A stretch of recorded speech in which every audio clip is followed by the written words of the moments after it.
Hello, everybody. Welcome to the news you missed. Today is Monday, the 15th of September, 2025.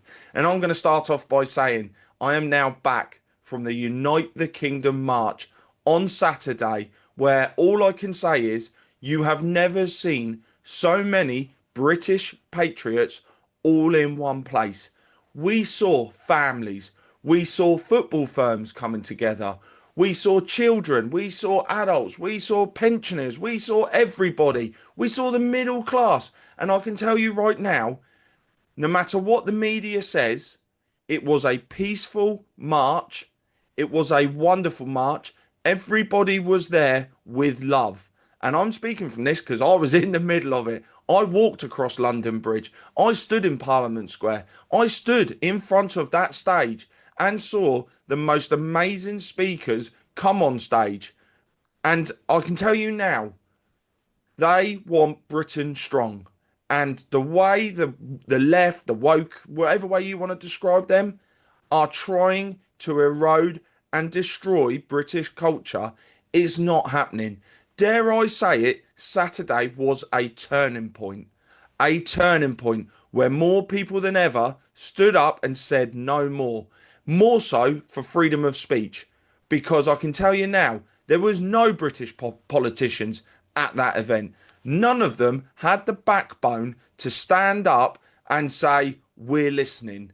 And someone who has caught my eye now, Ben Habib, because I suggest everybody watch what he said out there if you are in Britain, because what he said resonated with me.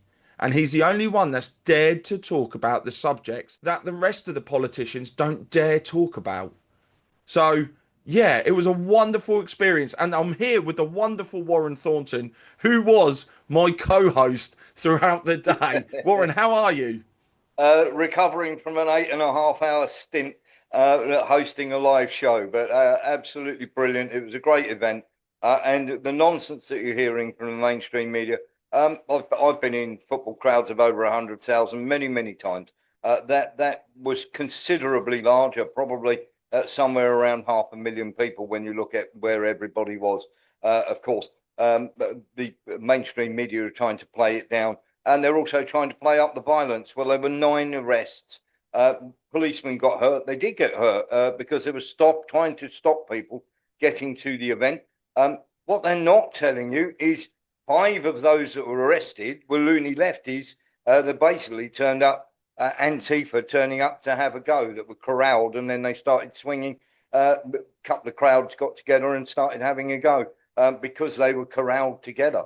And the police got hurt there, but they arrested 5 people from the left. How strange. The other thing about that, Paul, I do want to say, is when you look at the violence and the knife crime and the sexual assaults that went on at Notting Hill Carnival compared to that event, absolutely chalk and cheese. No sexual assaults, no knife crime, completely different. Over 500 odd arrests at the Notting Hill Carnival, 9 arrests, 5 of them lefties. So let's get into my first story then, Paul. Annalena Baerbock. Now, we showed a video not so long back of Annalena Baerbock making her sort of like a self-promo video, of course, saying, I am taking over, I'm moved to New York. And this woman, nothing seems to stick to her. She was German defense minister who decided to shut all the coal power stations down. And, of course, that went completely wrong. And then, of course, she was the, how can I put it, the defense secretary. And that went completely wrong in Germany. Now she's the UN Secretary General. Let's have a little look at this on her first day in office, Paul Brooker. Thank you. Abdelhamid Sayam from the Arabic daily Al-Quds Al-Arabi. Madam President, do you distance yourself from the statement you gave when you were Foreign Minister of Germany, when you condone Israel attacking civilian properties, civilian hospitals, civilian schools? Do you distance yourself from that statement? Thank you. Well, first of all, I would like to ask you, also know here that you cite correctly. There's no quotation at all from myself, not in my former part, not today.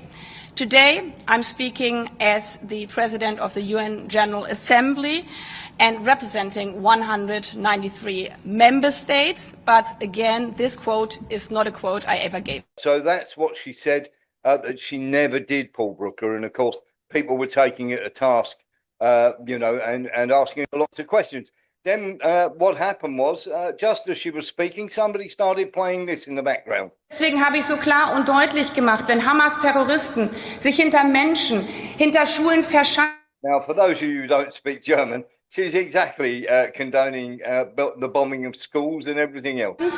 Dann bekommen wir in ganz schwierige Themenbereiche rein, aber wir ducken uns davor nicht weg.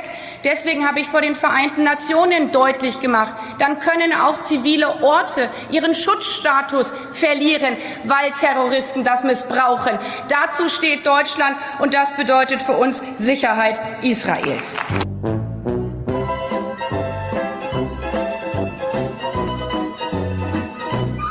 Things they wish they'd never said, part one. Yeah, definitely. Well, this is what happens with politicians, isn't it? They're always getting caught out when whoever I guess is paying the bill decides to change their mind. Yeah. My first story, Warren. President Donald Trump is backing calls for a new law to hold the media accountable. On Truth Social, he posted a viral video urging creation of the so-called Charlie Kirk Act, named after the conservative activist killed last week. The proposal would make news outlets, content creators, and social media platforms financially liable for spreading false claims and hateful rhetoric. While critics note the legal basis is shaky, the petition has already drawn tens of thousands of signatures, reflecting growing anger over media responsibility in political violence. Yeah, absolutely. And some of the stuff that's been coming out from Stephen King and others who are now backtracking. And I noticed in Florida, they've had a real crackdown. Now, you probably are not aware of this, but up to 25 teachers in Florida have been fired, just in Florida alone, for their reactions to Charlie Kirk. Now, what we're talking here, Paul, is we're talking educators and teachers who are teaching our children. What in God's name are they teaching our children, Paul, if they're teaching this sort of hate in our schools to 5 and 6 and 10-year-olds? I don't know, Warren. It's worrying, isn't it? Yes. And of course, one of those things that they teach in schools is the transgender. And of course, we know that 5 out of the last 6 have been trans shooters. And here is the proof that once again, there is a link. How much of a link you can decide for yourself. But this is Lance Twigg, who is the transgender boyfriend of the shooter, Tyler Robinson. Now, we've got to worry, haven't we? How many shootings out of the last have been trans tied? 5 out of the last 6. Oh. 5 out of the last 6. That Yes. I'm sorry, but you know me, Warren. I love a bit of hard facts. And the facts speak for themselves, doesn't it?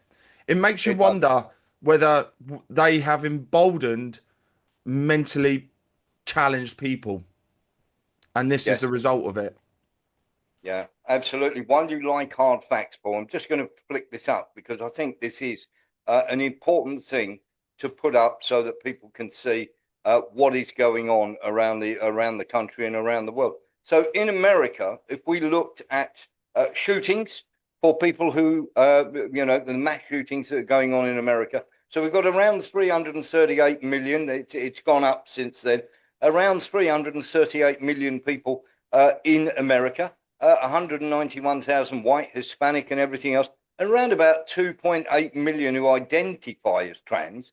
Now we know that transgender, that figure is now gone up from 3 to around 5 or 6, so that has boosted the total. Now, if you look at the mass shooters per million, and of course this is happening in schools. Now there's 740,000 people that are identified as trans. That has gone up 4,000% in the last 5 years, Paul Brooker. And if you look at the figures now, the chances of your child being harmed by a transgender going into your school is 10 times any other group. Whether that be white, Hispanic, black, Asian, or total non-trans, it's still 0.1, whereas transgender is now working out at about 1.2. So you're 10 or 12 times more likely to have your child injured in a school by a transgender. It's worrying, isn't it, Warren, these statistics?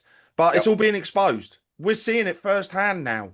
They can't ignore it anymore. It's all coming to the surface. Now, my next story. Fitch Ratings has downgraded France's credit score from AA minus to A plus, its lowest ever, citing political instability and uncertainty over tackling the country's rising debt. France's debt now sits at 113% of GDP, with deficits above EU limits. The downgrade follows the ouster of Prime Minister Bayrou after his austerity plan failed. Fitch warns the 2027 election could limit fiscal reforms, while rising bond yields may increase the cost of servicing France's debt. We are seeing more and more countries now going above 100% GDP, which means that they are only ever going to be able to service the interest at best. So we are seeing, dare I say it, countries getting ready to economically collapse, probably because they've sent so much money to Ukraine and buying shots of COVID vaccine. Yeah, absolutely. And of course, this is Macron's last throw of the dice. He needs to try and hang on till 2027. And of course, Sebastian Lecornu, the new prime minister, is one of his personal friends.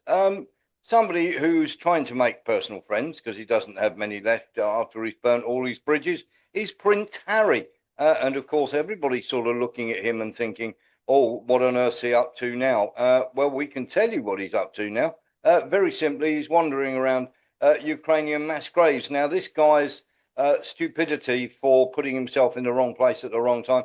First of all, he's highlighting the amount of Ukrainian deaths and Britain's role in it. But also, if you remember, he once turned up to a party in a stormtrooper's uniform. And of course, in the background, you can see neo-Nazi flags on the graves of some of those people.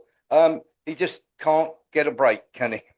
No, he can't, Warren. I don't know who's helping him, shall we say, but somebody around him needs to turn around and say, Harry, you need to sort it out, buddy.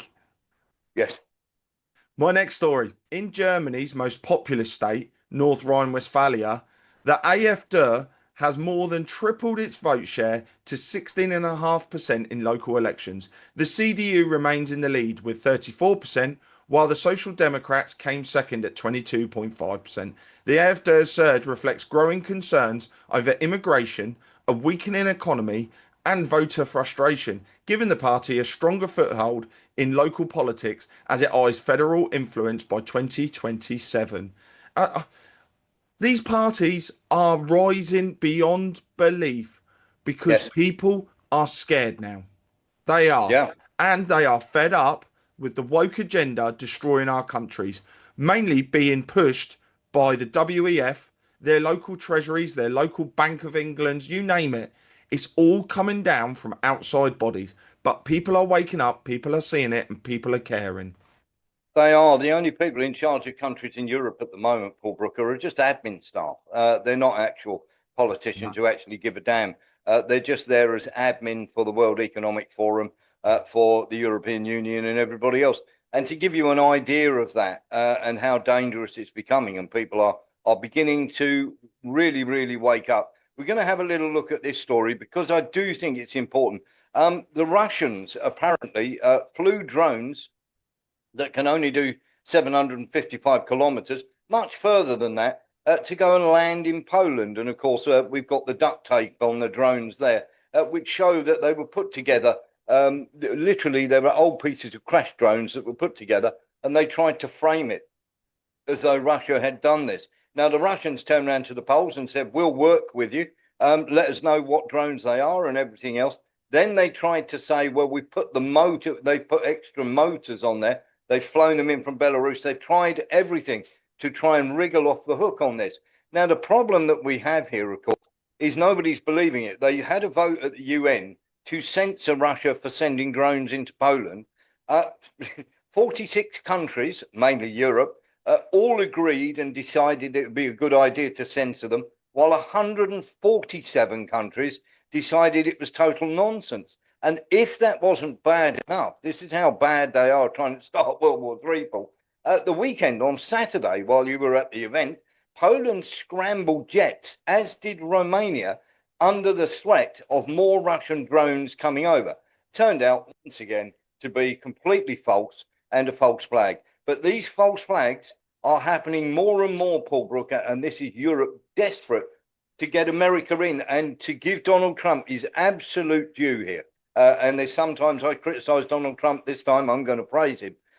Very simply, when the whole of Europe went to Donald Trump and said, "We've got a problem here," literally what happened was Donald Trump turned around and phoned Nariki, who is against the war in Ukraine, and said what really happened. He didn't phone Donald Tusk, and the West is now having a meltdown because the Americans don't believe the story either.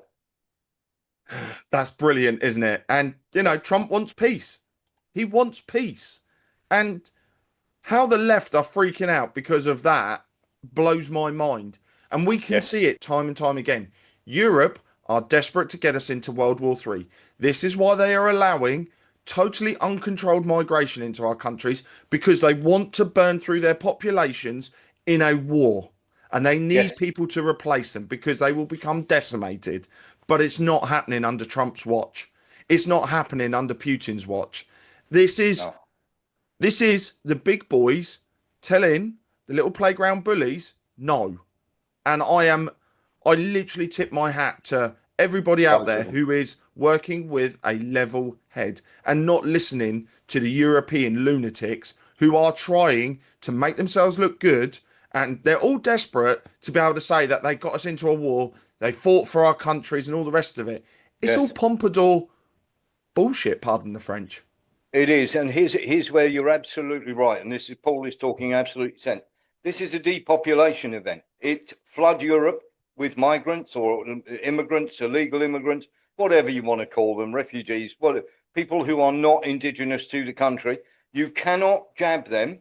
And under the European Court of Human Rights, you can't put them in the army either. But what they will then do is get conscription, send you off to fight in a completely senseless war. Bingo. Exactly. Anyway, on to my next story. Ukraine's controversial Miritovets website, often described as a state-backed kill list, has added several Russian children, including one as young as 3 years old. The minors are accused of so-called border violations and threats to sovereignty. Russia has condemned the move, calling it an attempt to sow hatred and fear. Miritovets, linked to Ukraine's security services, has long published the personal details of those it deems enemies, including journalists, politicians, and even celebrities like Woody Allen and Roger Waters, some of whom later faced attacks or suspicious deaths. Yes, absolutely. Like the likes of Gonzalo Lira, of course, the journalist who was killed in Ukraine. There are many on the list. If you go and look at the journalists, anybody who was speaking out against the war is put on there. And they have indeed killed 11 politicians, and they've also killed 14 journalists on that list. The worst part about it, Paul Brooker, is the Miritovets website is run from a server in Brussels. Oh, isn't that strange, Warren? Isn't that strange indeed? Yes. Yeah. Just also to let you know that while we're talking about war, Marco Rubio, who I think Trump should get rid of personally, he is starting to ramp up the things with Venezuela. Now, of course, Roosevelt Road, which is an airbase in Puerto Rico, hasn't been used for the last 10 years. Suddenly we're getting all sorts of American transport and F-35s turning up on the runway, Paul Brooker. Oh, so it's definitely heating up with Venezuela and the war with the cartels. Yes. Let's see what happens. And my last story of the day, tech billionaire Elon Musk has sparked outrage with a fiery message to London's Unite the Kingdom rally. Speaking by video link, Musk tied his comments to the assassination of US activist Charlie Kirk, warning protesters, "Violence is coming to you.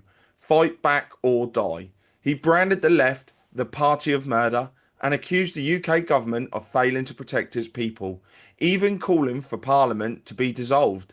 The remarks drew cheers from the crowd, but sharp criticism from officials who accused Musk of stoking extremism. Well, Warren, I can tell you now, his remarks absolutely resonated with me. And the fact that Elon Musk, and I'll tell you now, Elon Musk is an advocate of free speech, full stop, Yep. is saying this. People need to take note because it's a scary time out there, but the light is winning, is the only way to describe it. It's all flipping on its head now. The good are winning. Yes, and here's the thing: when the people come out and accuse him of extremism, they mean they're saying it's extremism, but it's not their kind of extremism. The people who are saying this are the extremists. They're the people in power. They're the people who are causing your lives harm and they're causing suffering all around the world. We want that to stop. Elon Musk, literally, I said afterwards, I thought it resonated with me. I thought it was a brilliant speech by Elon Musk, and it certainly resonated with everybody who was watching the live stream. And it doesn't matter what the political class are so out of touch with the ordinary people, they don't have the first clue, and they'll come out with all these, they'll come out with all sorts of fancy rhetoric. The end of the day doesn't matter because it is beginning to become to a point where we fight back. And you're absolutely right. And my last story is about somebody who fought. This, of course, it's the Ricky Hatton, who at 46 years of age has passed away. He was a wonderful boxer. He had struggles later on in life with mental illness and also drug addiction.